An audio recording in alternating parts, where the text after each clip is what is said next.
شوق ہوتا ہے فلوریڈا میں اگین یہاں پہ لوگ جیسے پتہ نہیں یہاں ہی ہو گیا سب. آن دی ادر ہینڈ ایک جنازے پہ 40 آدمی مر جاتے ہیں اس کو, اور جب وہ خبر ہر چینل پہ چل رہی ہے, گروسم پکچرز آ رہی ہیں, کوئی اف تک نہیں کرتا. ہمارے میں یہ ایک افسوسناک پہلو ہے ہمارے, کیا ہم بہت بے حس ہو گئے. ایک زمانے میں ایک پولیٹیکل پارٹی کی طرف سے ایک پروگرام ہوا جس میں 4 لوگ بیچارے جان بحق ہو گئے. تو شام کو اس کے لیڈر بیٹھے ہوئے تھے اور وہ باتیں کر رہے تھے آج کا پروگرام بہت کامیاب ہے کہ جی مطلب اتنے لوگ آ گئے 4 آدمی جو ہے جن کو لوگ تو زیادہ نہیں تھے لیکن کسی نے بیوقوفی کی, کوئی ایسا واقعہ ہو گیا. اور اس میں تو اب یہ ہے کہ اگر آپ کی لیڈرشپ کی اپروچ یہ ہوگی کہ وہ کسی بھی ایشو کا ویٹ کر رہے ہوتے ہیں, اس ایشو کو آنے کے بعد وہ دیکھتے ہیں کہ یار اس میں ہماری جو آڈینس ہے یا ہمارا جو ریسیور ہے اس کے لیے یہ میسج ایسا ہے جو اس کو ایموشنلی چارج کر سکتا ہے, وہ بغیر دیکھے بغیر سمجھے جو ہے وہ اس کی طرف. مطلب مجھے وہ ایک صاحب بتا رہے تھے کہ وہ ریمنڈ ڈیوس کا جب ایشو آیا, کتنا بڑا ایشو تھا, اس کے اوپر کچھ پولیٹیکل پارٹیز نے اکاؤنٹ کھولے کہ جی ان کی ہیلپ کے لیے ہم اکاؤنٹ, ایک میں 49,000 روپیز آئے, ایک میں جو ہے وہ جو وکٹمز تھے جن کو گولی ماری تھی وہ گولی مارنے والوں کو دینے کے لیے کچھ پولیٹیکل اکاؤنٹس کھولے تھے. اچھا, عوام نے ان کو کوئی امپورٹینس نہیں دی, مطلب سر فلڈ پہ نہیں دی. فلڈ پہ خیر پبلک کا ایک ڈفرینٹ بیہیویئر پیٹرن تھا, ڈیفینیٹلی اس میں ایک ان کی اپروچ بھی تھی. لیکن میرا یہ اس کے بارے میں موقف ہے کہ اگر آپ اس ساری سچویشن کے اندر پبلک کو رسپونڈ نہیں کرتے اور پبلک کو ایسے ہی ایشوز کے وہاں جگہ یہ ہو گیا وہاں یہ ہو گیا, اپنے گھر میں لوگ مر رہے ہیں, بھوک سے مر رہے ہیں, خودکشی سے مر رہے ہیں, انصاف نہیں ان کو مل رہا. میں جس علاقے سے آتا ہوں وہ پاکستان کا غریب ترین علاقہ ہے, اس علاقے کے اندر جو کچھ ہو رہا ہے, جب سے میں وہاں گیا ہوں واللہ میرا نیشنل پالیٹکس کے اوپر بولنے کو دل نہیں کرتا, مجھے شرم آتی ہے بات کرتے ہیں کہ کس ملک میں آپ بات کریں جس میں آپ اپنے ملک کے ان حصوں کو جنہوں نے یہ پاکستان بنایا تھا ان کو آپ کچھ نہیں دے سکتے, تو آپ بڑھ کے مارنا, بڑی بڑی باتیں کرنا, جھوٹ بولنا. جھوٹ چلو ہر آدمی حکومت میں ہو کے تھوڑا بہت بولتا ہوگا, لیکن کہیں کوئی سٹاپ بھی تو ہوتا ہے. وہ سٹاپ نہیں ہے. There's no end to it. مجھے ایک چیز اور بتائیں کہ مطلب یہ میں ہر دفعہ یہ سوچتا ہوں کہ یہ اتنی مطلب اب تو ایسی دنیا ہے کہ دنیا میں جو ہو رہا ہوتا ہے وہ یہاں آ رہا ہوتا ہے. ہمارے اب وہ میں نے ابھی 2-3 پروگرامز میں میں نے یہ ایشو یہ پوائنٹ میں نے ریز کیا تھا, اور میں وہی آپ کے سامنے بھی پیش کر رہا ہوں کہ جاپان میں آپ کو پتہ ہے وہ ارتھ کوئک جو آیا تھا, اس ارتھ کوئک کے بعد وہ نیوکلیئر فیاسکو وہاں ہو گیا.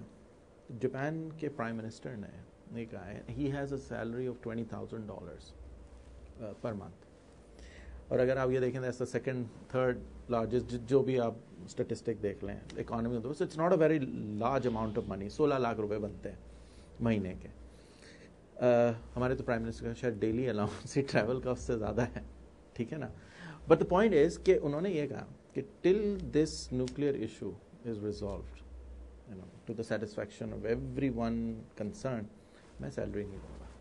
آئی will not take a single penny from the government, ٹھیک ہے, بیکاز ایز اے لیڈر انہوں نے اپنے آپ کو پرسنلی رسپانسبل اس چیز کے لیے بنایا. اب لوگ کہتے ہیں کہ یہ ایشو کو ریزالو ہونے میں بھی 1.5-2 سال لگ جائے گا کم از کم, ٹھیک ہے, تو ہی از گنا گو وداؤٹ سیلری. ہمارے یہاں جہاں پہ اکانومی کا اتنا برا حال ہو گیا ہے, مطلب یہ ایک آپ کے سامنے میں اسٹیٹسٹک پیش کرتا ہوں کہ 6 روپیز کی ایک روٹی ہے, 6 روپے کی ایک روٹی ہے. اگر ایک فیملی جو ہے نا 4 آدمیوں کی, 2 پیرنٹس اینڈ 2 چلڈرن, اگر وہ دن میں صرف 1.5 وقت روٹی کھائیں نا پھر بھی 3,500 3,500 روپے چاہیے.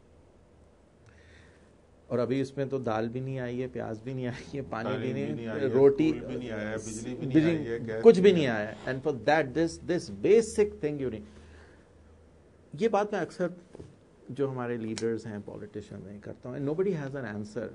بٹ واٹ آئی آسک کہ کیا کبھی کسی نے سوچا ہے کہ یار چلو ہم لوگ یہ کر لیتے ہیں کہ ہم we are not going to take anything. میں تھوڑی سی آپ کے ساتھ ایگری کرتے ہوئے ڈس ایگری بھی کروں گا. چلیں, بات اتنی سی ہے کہ تنخواہ salary is not the issue. اس وقت آپ کو پتہ ہے آپ کے ایک وزیر کو کتنی تنخواہ ملتی ہے؟ I don't know, 1 lakh 1.25 lakh نہیں, 48,000. ٹھیک ہے. تنخواہ اس کے اوپر جو اوپر کے بھی ٹیکنیکلی وہ ایک گاڑی رکھ سکتا ہے. ہاں لیکن رکھتا تو کوئی بھی, وہ چاہے 15 رکھ لے, لیکن ٹیکنیکلی کین یوز ٹھیک ہے.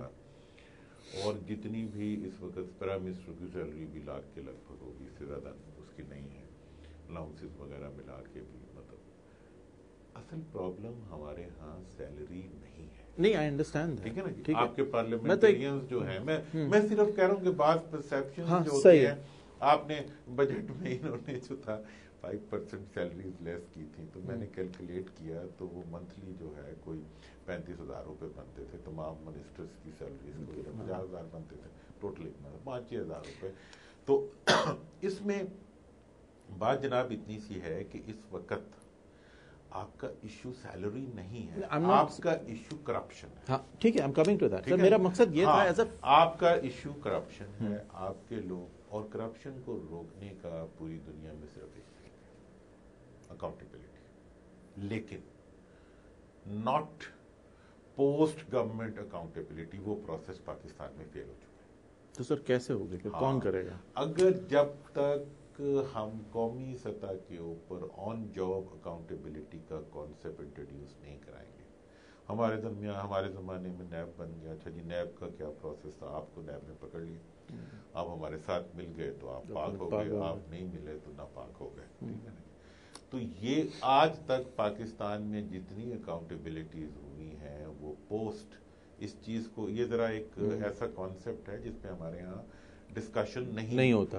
صحیح کہہ رہے ہیں. ہمارے ہاں جتنی اکاؤنٹیبلٹیز ہوئی ہیں وہ پوسٹ گورنمنٹل اکاؤنٹیبلٹیز ہوتی ہیں, جس کے تمام ڈائمینشنز پولیٹیکل ہوتی ہیں.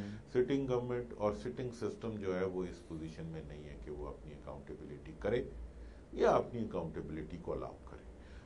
یہ سسٹم جب تک ہم نہیں لائیں گے, اور یہ سسٹم اب رک نہیں سکتا آنے سے. اس میں دو فیکٹرز نے, دیکھیں صرف یہ نہیں ہے کہ ٹوٹل مایوسی ہے, there are certain rays of hope also.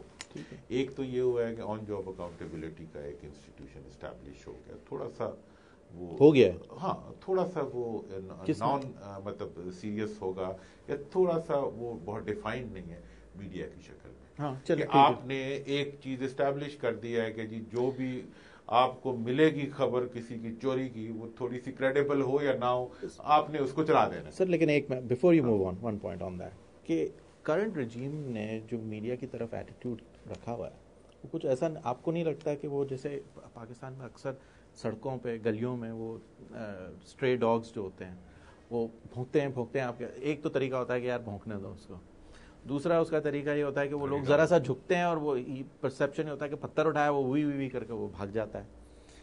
تو میڈیا کو بھی تو گورنمنٹ نے آلموسٹ یہی کر لیا, اور اب تو بالکل چت کر دیا ہے. دو چیزیں ہیں اس وقت جو پولیٹیکل گورنمنٹ کی اسٹرینتھ بھی زیادہ ہوتی ہے. یہ اسٹرینتھ ہمارے زمانے میں نہیں تھی. صحیح ہے, ٹھیک ہے.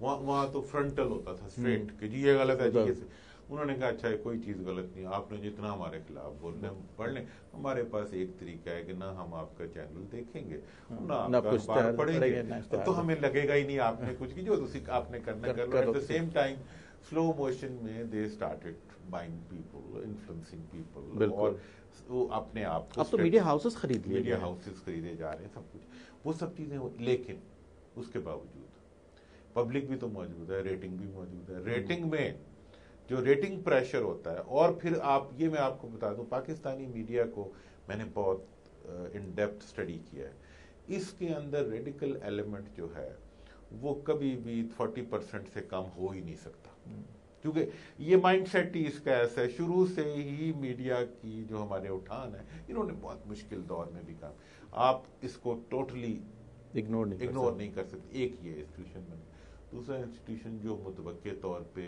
جس پہ میڈیا کے پریشر میں, اور میڈیا اس میں کورٹس جو ہیں, عدلیہ ہماری جو ہے وہ بھی کوشش کر رہی ہے کہ وہ تھوڑا سا بیہیو کرے. 18th امینڈمنٹ کے نتیجے میں کچھ انسٹیٹیوشنز اس قسم کے بلڈ ہو رہے ہیں, لیکن اس وقت کوئی چیز بھی ریزلٹ نہیں دے رہی. میں اس چیز سے ایگری کرتے ہوئے, جو چیز اب لیکن بیس کے اندر انسٹیٹیوشنل جو سٹرکچرز ہیں وہ ایوالو ہو گئے ہیں فار شور.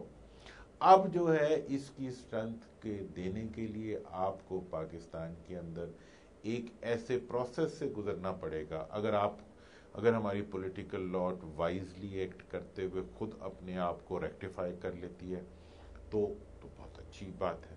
ادروائز مجھے یہ لگتا ہے کہ ایک اسٹریٹ ایجیٹیشن جو ہے وہ مسٹ ہوگی اس تمام جو پروسیس ہے اس کی ریجیکشن کے لیے. اس میں اب گیپ جو آ گیا ہے وہ یہ آ گیا ہے کہ پہلے اسٹریٹ ایجیٹیشن کے نتیجے میں مارشل لا ہو جایا کرتا تھا. اب شاید وہ چیز نہ دنیا الاؤ کر رہی ہے نہ اداروں کے انٹرسٹ میں رہا ہے, اور جو پبلک لیول کی جو اویئرنیس ہے وہ دونوں چیزوں کے بارے میں, اور وہ انٹرونشنز جو ہیں وہ سو مینی فیلیورز دے چکی ہیں. 3 4 دفعہ مارشل لا لگے, نیٹ ریزلٹ یہ ہوا کہ مارشل لا کے اندر اکانومی تھوڑی سی بہتر ہو گئی اور پولیٹیکل سائیڈ ویک ہو گئی.